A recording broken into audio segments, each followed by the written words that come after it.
8:15.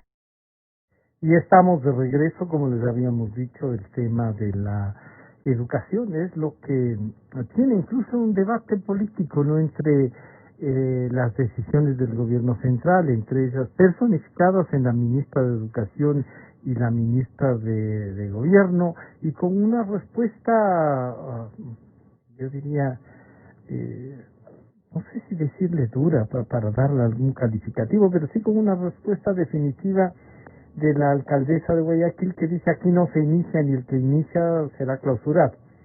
No hay vueltas que darse, o sea, sí estamos pero hay que buscar alternativas, cómo iniciar el año lectivo, cómo producir esto que es esta nueva realidad, qué dificultades encuentran, y para eso saludamos a la doctora Alegría Crespo y al doctor Milton Luna, ex ministro de Educación. A la doctora Alegría Crespo, bienvenida, buenos días, Alegría, un gusto saludarla. Bueno, una primera lectura de esto que le acabo de describir y de lo que los ciudadanos, en cambio, quisiéramos tener, no solo a lo mejor una propuesta, pero sí un análisis de lo que está pasando. Bienvenida, buenos días. Francisco, buenos días, Hamilton. Gracias por la invitación.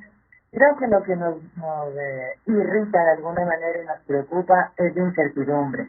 Es ver cómo hay estas contradicciones cuando debe haber una voz mandante que guíe a la sociedad, que guíe a la ciudadanía en momentos de real, digamos así, debilidad o de crisis sanitaria y humanitaria. Entonces, la voz preponderante debe ser sin duda la del COE nacional, que indique cuando estemos listos para entrar. Sin duda, esto nos ha tomado desprevenido en cuanto a incluso los avances de la ciencia.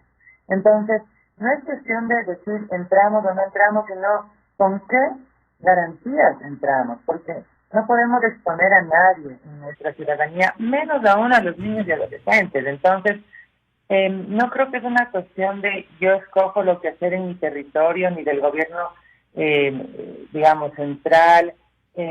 No. Esto es una cuestión de seguridad y por eso tenemos al organismo pertinente que es el COE y debemos ser, digamos, muy disciplinados en cuanto a lo que se estipule, ¿no? Porque vamos viendo que esto es alargado, estamos ya hacia los 6 meses como educadora. Sé que Milton también ha sido profesor. Lo ideal es estar dando clases en el aula, pero lo primero es salvaguardar la salud de la sociedad.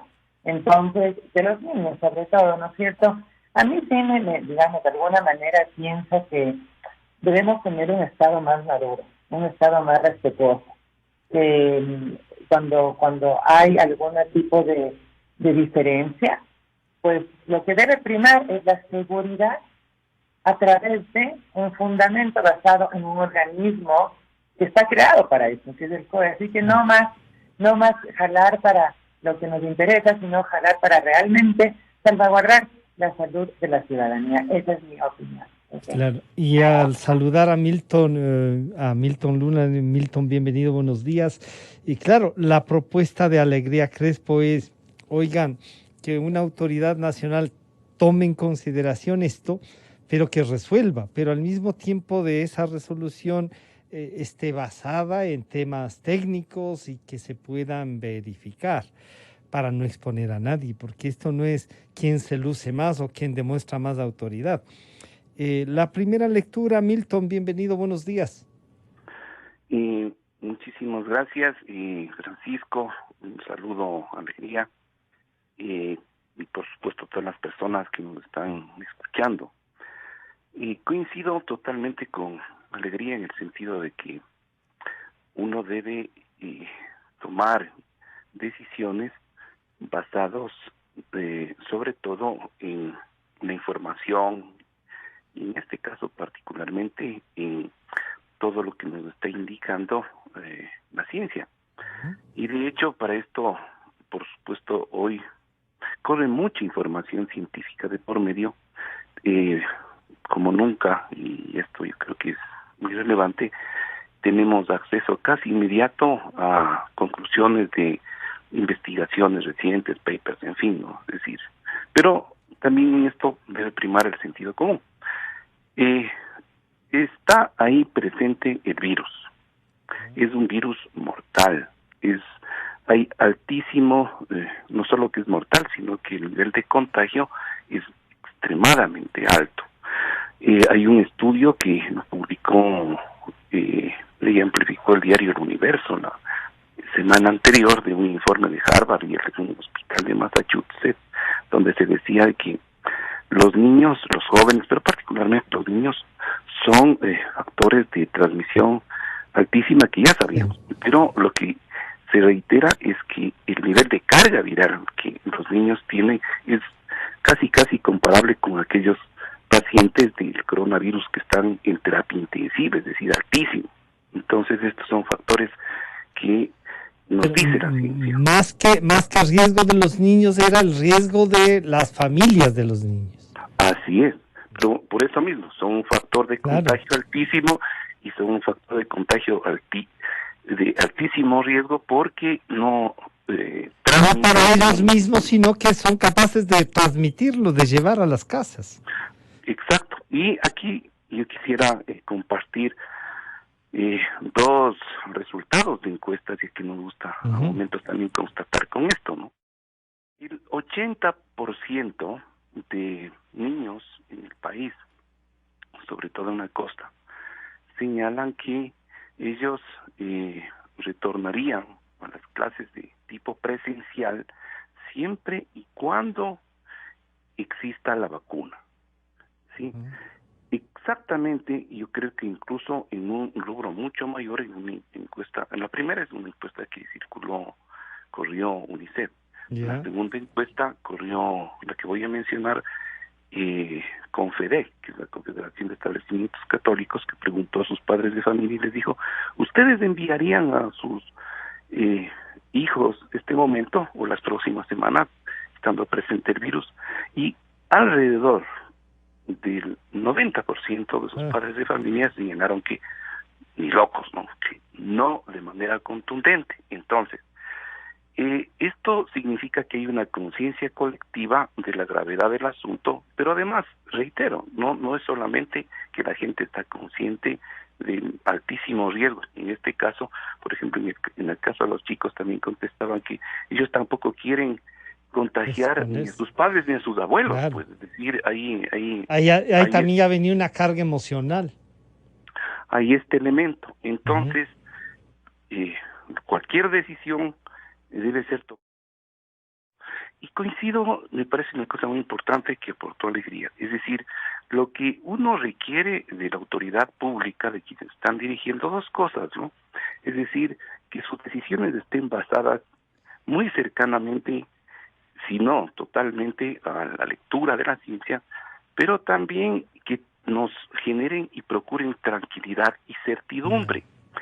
La certidumbre proviene este rato de la realidad, el virus está ahí, pero la otra es que no podemos como autoridad pública estar de alguna manera dando mensajes, ensayando, que causa no solo mayor incertidumbre, sino en muchos casos angustia de no saber precisamente qué hacer. Y yo conozco, esto pasa en los hogares, pero también conozco en las instituciones educativas. Claro, todos los impactos que esto tiene en lo que hoy diríamos la cuestión micro, ¿no? Es decir, cómo las instituciones comienzan a adaptarse a las decisiones de las autoridades y frente a tantas decisiones o hechas de alguna manera como palo de ciego, ¿no? Claro. Es decir, más o menos viendo cómo se comienza la semana, claro. Entonces, eso afecta inmensamente porque esto implica planificaciones, implica capacitaciones, implica reorganización de horarios, implica una cantidad enorme de cosas, pero también implica recursos económicos, en fin, y obviamente de ánimo. Esto no puede estar sucediendo en el país y de hecho lo que va a suceder ya en y creo que en la próxima semana es que este nivel de angustia, este nivel de incertidumbre lamentablemente va a crecer.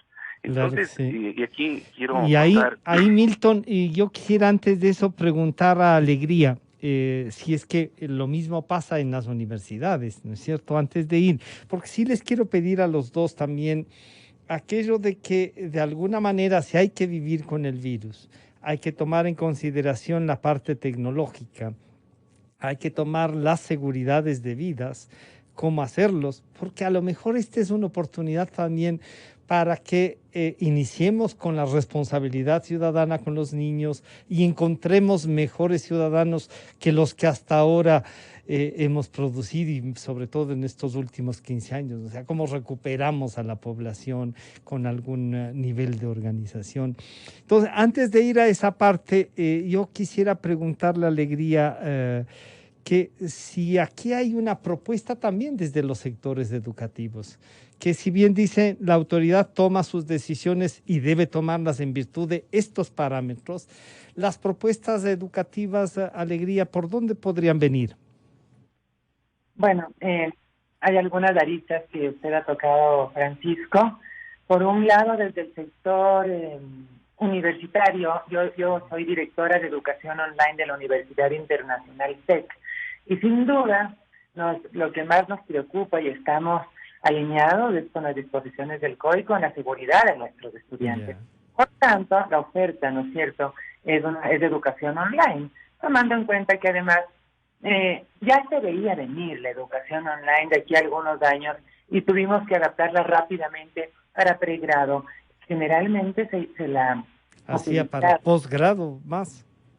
Para posgrado ya estaba siendo implementada, fíjese usted, pero ahora es una gran alternativa para pregrado también. Entonces, el sector educativo tiene propuestas porque yo creo que los educadores somos ante todo flexibles, somos adaptables y queremos mantener el proyecto educativo. Por algo estamos en esta profesión que involucra un servicio social, ¿no es cierto? Entonces, por supuesto, desde el sector privado habrá mayor facilidad para tener plataformas óptimas, para tener conectividad, para tener el cuerpo docente absolutamente capacitado, porque fíjese usted que de todas maneras ser docente online requiere otras destrezas, claro, ¿no? Requiere otras. Y los profesores símbolos tienen que adecuarse a esas destrezas nuevas para ver cómo funcionan, ¿no? Exactamente, y posiblemente ese es el mayor reto, pero también, yendo a la primera parte de su pregunta, considero que estamos frente a la mayor transformación educativa del siglo, si lo queremos tomar así. Es decir, veníamos con una escuela, digamos que no había tenido mayor transformación, que seguía basándose en la escuela prusiana, y esto seguía y emergía hasta la educación superior. Hoy en día este sacudón histórico, porque es así, ha sido muy duro, también nos deja la enseñanza de que debemos transformar la educación para tener un perfil de salida, como usted bien dice, basado, según mi criterio, en valores, en ética, ¿no es cierto?, y en destrezas que contemplen habilidades blandas, porque la vida nos enseña una vez más que debemos estar prestos y listos para ser aquellos que resuelvan conflictos, el que sepa resolver conflictos, capacidad de trabajar en equipo, flexibilidad, empatía, resiliencia, no es solamente un relleno, al contrario, en este momento son las destrezas que se necesitan en el perfil de salida del estudiante. Entonces, si contemplamos esto, pues habrá el proyecto educativo a largo plazo, que tome por lo menos 30 años, Francisco, pero debemos empezar ya con políticas públicas sostenibles para un perfil de un ciudadano íntegro, integral, que contemple todas estas habilidades, combinando la parte tecnológica de esta fusión que tenemos de poder estar conversando a través de una pantalla, pero por sobre todo se destaque la parte humana, las habilidades blandas. Esa es la propuesta desde el sector educativo y creo que los colegios, las universidades, pues así como ha sido un remesón y muchos han perdido muchísimos estudiantes porque los padres están asustados, tienen propuestas significativas para satisfacer las necesidades de su comunidad educativa. Milton, entonces ahí hay una propuesta universitaria que ya, digamos, comienza a funcionar. En otras universidades a lo mejor se están demorando un poco, pero ya esta parte de los niños, de la interacción, A mí ciertamente me preocupa este tema de cómo van a aprender a construir amistades, a tener esas solidaridades, si no van a poder verse con sus amigos. O sea, a lo mejor en la universidad ya es más fácil, y vemos que la tecnología puede ser adaptada, que los profesores pueden ser formados para esto. Pero ¿cómo construimos en cambio esa parte y el Estado tendrá que dar una respuesta, Milton, a esta del inicio de la educación para que, conociendo como conocen ahora los niños la tecnología, la puedan aplicar en la formación? Y sin lugar a dudas estamos en un nuevo momento de la humanidad, Yeah. pero la humanidad también está profundamente escindida, dividida entre sectores que concentran o poseen tecnología, recursos, en fin, y otra donde todavía está viviendo casi situaciones como una colonia, ¿no? Entonces, esta diferenciación es muy importante, esta diferencia, para pensar en políticas públicas, sobre todo en Ujú. educación. Y en este caso, de hecho, para todo lo que significa, por ejemplo, la respuesta en términos de la educación virtual, ahí se tiene necesariamente que ver cómo está la realidad y qué condiciones tendríamos que crear para que una, en este caso, alternativa vía educación virtual pueda tener un efecto positivo. Entonces ahí te topas uno que más o menos el 30% de los estudiantes en el país, hasta el bachillerato, y sobre todo los más pequeños, no tienen acceso a la conectividad. Claro. Esto en las zonas rurales sube, Francisco, al 70-80%. No hay conectividad. No es cuestión de que tengan teléfonos incluso Y, inteligentes, si no tienen y tiempo aire, como suelen decir ahora. imagina, el otro dato que debemos valorar es el que tú colocas, ¿no? Es decir, no solo tú requieres requieres de internet, necesitas Ujú. computadoras, necesitas tablets, necesitas teléfonos inteligentes. Paréntesis. Alrededor de casi el 70% de los chicos en el país, de todas las zonas, todas las regiones, han usado el WhatsApp como una manera Ujú. de comunicarse con sus profesores. Entonces, no es la computadora, en este caso es el teléfono inteligente, y no es de educación virtual, sino es de educación remota, ¿no? Es decir, eh, por ahí ya estableciendo Ah, diferencias, ¿no? claro, sí, sí. Pero que Pero además pienso que eso, cada una tiene una característica distinta. ya, pero nuevamente vamos a temas de acceso a la tecnología, y tú tienes que alrededor de un promedio, ¿no? Del 50% de chicos en el país tienen acceso, sea a computadoras, en fin. Pero De alguna el manera se otro conectan. 50% no tienen acceso. Es decir, ahí tienes otro problema. Y lo otro es el tema de que tú en estas condiciones necesitas, por ejemplo, para un retorno, eso nos dicen los salubristas, en fin, ¿tú qué requieres? Lavarte las manos, requieres la mascarilla, en fin, sobre todo temas que aluden a hábitos de higiene, pero la Claro. higiene también tiene que darse con determinado tipo de condiciones. En las zonas rurales, alrededor del 21% de escuelas no tienen acceso a agua y agua segura. ¿Sí?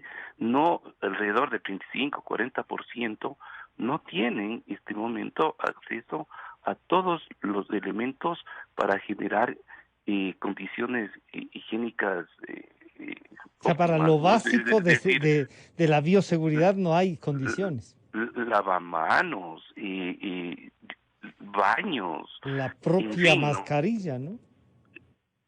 Y estas cosas que son absolutamente elementales, no digamos no elementales, fundamentales, pero sin las cuales no se puede desarrollar. Entonces, ante eso tú dices, bueno, ¿quiénes tendrían que reaccionar? Estoy pensando sobre Ujú. todo para la educación pública. Entendamos que hemos concebido, y yo me alineo con esto, que la educación es un derecho, pero es un derecho que tiene que ser garantizado, un derecho humano. Claro. Tiene que ser garantizado por el Estado, pero el Estado, en estos momentos que está quebrado, además toma dos decisiones. La una, que no coloca a la educación dentro de sus prioridades, y la otra, que por colocar precisamente en medio de esta debacle y de esta crisis tan grande que tiene, recorte el presupuesto a la educación en un casi un tercio del presupuesto general de educación. Entonces, como creo que te comentaba Sí. en algún otro momento, el ministerio no tiene para poner un clavo, pues, ni un foco, ni un lavamanos, ni Ujú. cómo tú enfrentas el retorno precisamente a la, digamos, en el caso de tomar esta decisión. Pero Milton, ahí, claro, antes de ir al retorno, Milton, ahí hay que tomar en consideración una cosa, que parecería que la pandemia no solo como desnuda toda la parte de salud, también termina desnudando a la parte de la educación. Y tenemos una educación que hay que garantizarla como tiene que ser la obligación del Estado y no dedicarse a otro, sino educación, salud, seguridad. Vemos que hay que reducir también eso y las perspectivas de financiamiento parecería que son esas que hay ahora, no otras, Milton. Entonces ahí te preguntas, y esa es la Claro. la gran pregunta que quizás tenga que en las próximas semanas ser impuesta a los nuevos liderazgos del país, Ya. ¿sí? Es Ujú. decir, O sea, ¿por retarles dónde, con esto. claro, por dónde van las prioridades de una nación? ¿Por dónde van las prioridades del país? Y aquí yo tengo que ser absolutamente contundente en una afirmación. Sin educación hemos visto que es muy difícil, por ejemplo, derrotar a una pandemia, porque tú necesitas a una población disciplinada, formada con ciudadanos. Es lo que está pasando en este momento, por ejemplo, exitosamente en Uruguay. Una de las razones para que Uruguay tenga 45 muertos en medio de una pandemia es que una de las razones, una de las 3, 4 razones importantes es que tiene una educación disciplinada, autodisciplinada, formada. ¿Y eso de dónde viene? Viene de una muy buena educación. Sin educación es muy complicado que salga cualquier país. Ujú.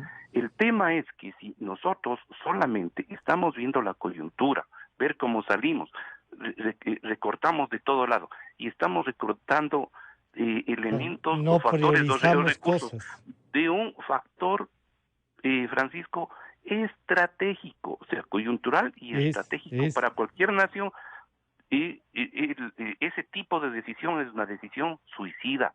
Es decir, porque tú probablemente podrías salir del momento, pero pasado mañana no podrás enfrentar ese futuro, ¿no? Claro, y además Entonces, las diferencias habrían ampliado. Ahí permíteme ir donde Alegría Crespo. Entonces, si bien, claro, uno dice el acceso a la educación privada, es porque la gente tiene más posibilidades, más recursos, pero en esos también se deben haber reducido. Y cómo reorientar este servicio que se presta, que tiene un costo, pero que se presta, habrán que relacionar con los profesores también una nueva forma, incluso salarial. ¿Cómo se enfrenta eso, Alegría, frente a lo que Milton nos dice que es en el tema público, que es la obligación mayor? ¿Cómo enfrentar también esa relación y cómo ven ustedes esta parte pública, Alegría?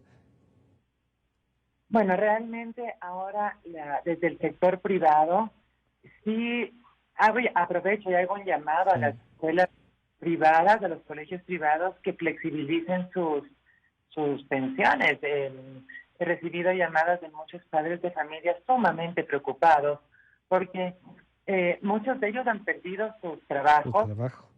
se mantiene la misma pensión sin algún tipo de descuento. Entonces, es momento y es obligación de todas las instituciones educativas, a ver, ser un poco flexibles, porque eso demuestra, por sobre todo, Francisco, el lado humano del aspecto solidario que viene a removernos a todos durante esta pandemia.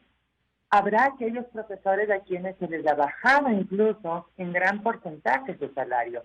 Habrá aquellos profesores que ya no continúan siendo parte de las instituciones educativas, puesto que definitivamente ahora que entramos al año lectivo en la sierra, se verán realmente los ingresos, digamos así, a las entidades educativas.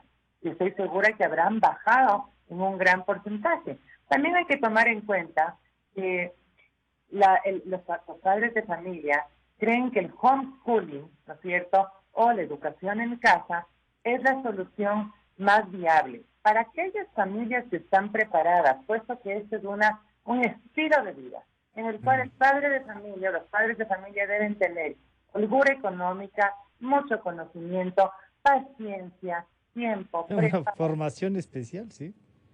por supuesto. Entonces, no es que, bueno, como yo no lo puedo hacer, ahora yo me voy a dedicar a ser el profesor de mi hijo. Fíjese usted, yo soy educadora 20 años y yo no asumiría ese rol de profesora de mis hijos porque también se podría haber friccionado la relación familiar. Ahora bien, hay que tomar en cuenta estos detalles para no tomar decisiones al apuro, no tomar decisiones para un proyecto de vida al apuro, porque los colegios están dando alternativas, la mayoría de ellos.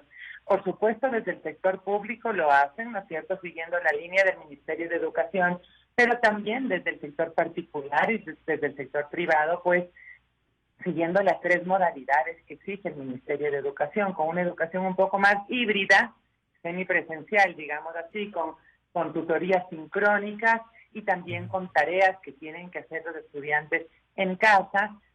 Ellos también ofrecen el acompañamiento para educación en casa, donde se baja muchísimo la atención, y la educación absolutamente virtual.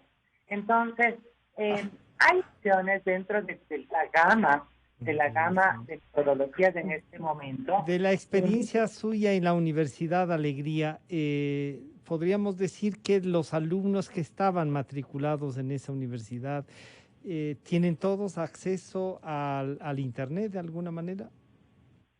La mayoría sí, fíjese, pero también, por ejemplo, en la Universidad Internacional SEC tenemos chicos en la Amazonía, tenemos chicos que, bueno, si ya tienen la posibilidad de pagar una educación privada, pues tendrán un dispositivo tecnológico. Entonces, la preocupación mayor no va al sector privado, como bien lo ha mencionado Milton, va al sector público. Claro. Con lo cual va a haber gente que se vaya, se va quedando, y la competitividad luego y las diferencias van a ser mayores. Lastimosamente sí, y es preocupante porque de ahora en adelante vivimos un antes, este es el durante la pandemia, y viviremos un después. Entonces, que esas consecuencias no vengan a debilitar más aún el país, porque fíjese usted, yo veo que la concentración debe estar, primero en que menos es más. Si tenemos 18 binomios que se están lanzando a una candidatura electoral, no estamos pensando en concentrar todos los esfuerzos en lo prioritario. En lo prioritario, el país necesita ahorita muchísima unión, pero creo que nos falta una madurez social, una madurez estatal para decir voy a unar esfuerzos, y en este caso pro salud, pro educación. A partir de esas 2 premisas podemos sacar el país adelante.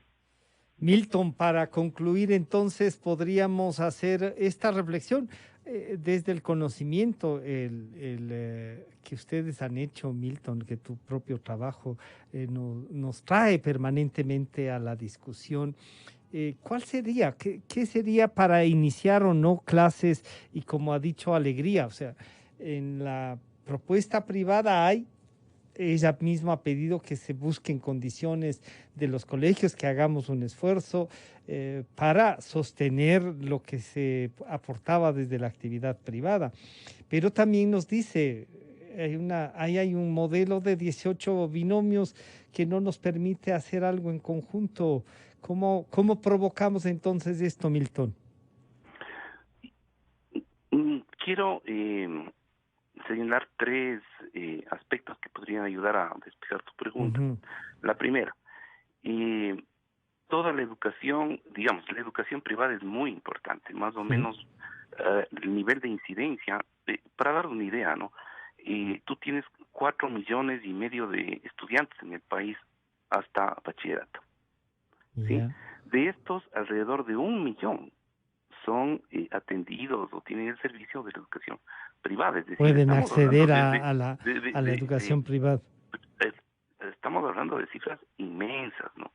De esto tenemos que señalar que en educación privada hay educación privada que atiende o da servicios a gente con recursos económicos, rica, digamos.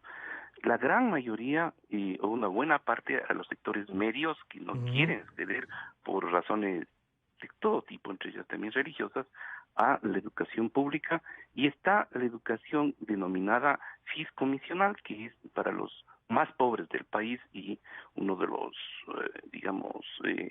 proyectos más emblemáticos, por ejemplo, el de Fe y Alegría, que es comandado por la Iglesia y los jesuitas en particular. Entonces quiero decir que no es uniforme la educación privada y que un impacto gravísimo que está teniendo la educación privada es para los sectores medios y pobres, pero seguramente para los medios que ante la crisis que están teniendo los padres de familia no están pudiendo matricular a sus chicos, está reduciéndose la matrícula, se están cerrando muchos establecimientos privados, están siendo despedidos profesores administrativos y profesores de estos espacios, y se está generando una migración de la educación privada a la educación pública, generándose un fenómeno que es el de hacinamiento, el crecimiento de aulas en términos de alumnos de 30, 40, 50, 60 alumnos seguramente por aula, con lo cual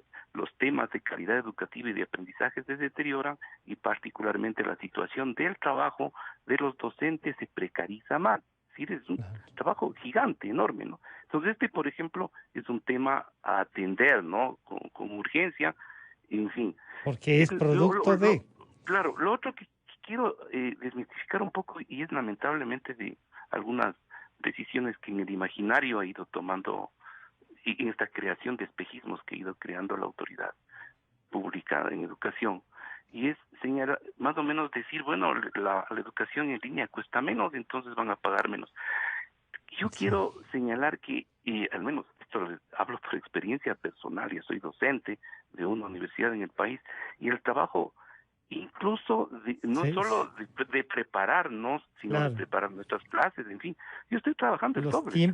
Los tiempos son mayores, sí. Y estoy ganando, digamos, no lo mismo, y en algunos casos por esta circunstancia coyuntural hemos bajado, ¿no? Justo por colaborar positivamente. Por readecuarnos a la realidad. O readecuarnos a la realidad, muy bien. Pero lo que quiero señalar es que la educación virtual y en línea no cuesta menos, sea en términos de tanto de inversión en tecnología cuanto una inversión en recurso humano, porque a la larga el profesor está trabajando el triple, pero está ganando menos. Todo mundo está ganando menos. Entonces a mí me preocupa mucho, esto quería señalar, ¿no? Porque a veces se tergiversa esta situación y no se está valorando el trabajo de las instituciones y de los profesores. Claro, Alegría resaltaba esta predisposición de los maestros, ¿no? Incluso decía con pena, algunos han tenido que dejar las cátedras. Por esta razón. Claro. Y de paso aprovecho, es decir, cualquier salida importante de estos días y de estas semanas va a estar sentada precisamente en esa mística que han demostrado los docentes, que a pesar incluso de estas pésimas condiciones, porque no, al menos en el sector público, no reciben sus salarios a tiempo e incluso han sido rebajados sus salarios, pero ellos están poniendo la plata de su plata. Eso hay que valorar también: el internet, la luz eléctrica, el agua potable de su casa y su teléfono inteligente, es decir, de su bolsillo. Entonces esto hay que entender, es decir, de alguna manera el Estado en estas circunstancias se ha ido desresponsabilizando. Y esto me permite pasar a la segunda parte de tu pregunta. Si esto no entienden también los políticos y los grandes líderes en el país, estamos realmente perdidos.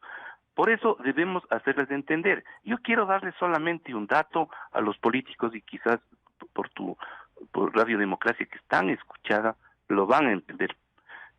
Y te decía que hay estudiantes en el país, solo hasta el bachillerato, de 4 millones y medio, ya. Y esto implica que la incidencia real que tiene en las familias en el país es de casi 12 millones de personas que más o menos estamos relacionados, incluso creería que más, con la educación. Esos son votantes. La mayoría de los que están en este momento, digamos, gran parte de los que están desempleados o en este caso en el sistema educativo, son jóvenes, van a votar. Entonces la educación como tema va a tener profunda incidencia. Lamentablemente no por los políticos, sí por la gente este momento que por todo lo que hemos discutido está tremendamente angustiada y necesita precisamente una respuesta razonable, digamos, ya serena de parte del Estado. Dejen hacer las cosas, dicen algunos rectores en el país, para el Ministerio de Educación, por Dios, permítannos trabajar. Y en el caso de la gente, tener en medio de las circunstancias algunas certezas también y posibilidades junto con sus docentes de creativamente buscar salidas a esta diversidad de problemas que tenemos en el país. Claro, yo les quiero comprometer a los dos, porque para plantearles a los candidatos habrá que generar una agenda y ustedes con la experiencia que tienen pueden plantear una agenda para que debatan en último caso los 18, pero que debatan, que nos den respuestas a eso. Por ahora les agradecemos este aporte que han dado a la doctora Alegría Crespo y al doctor Milton Luna. Se quedan pendientes algunos temas, pero muchísimas gracias por acompañarnos, estaremos en contacto. Con toda la fidelidad, un manejo informativo solvente. Democracia. Inicio de espacio promocional y publicitario. En este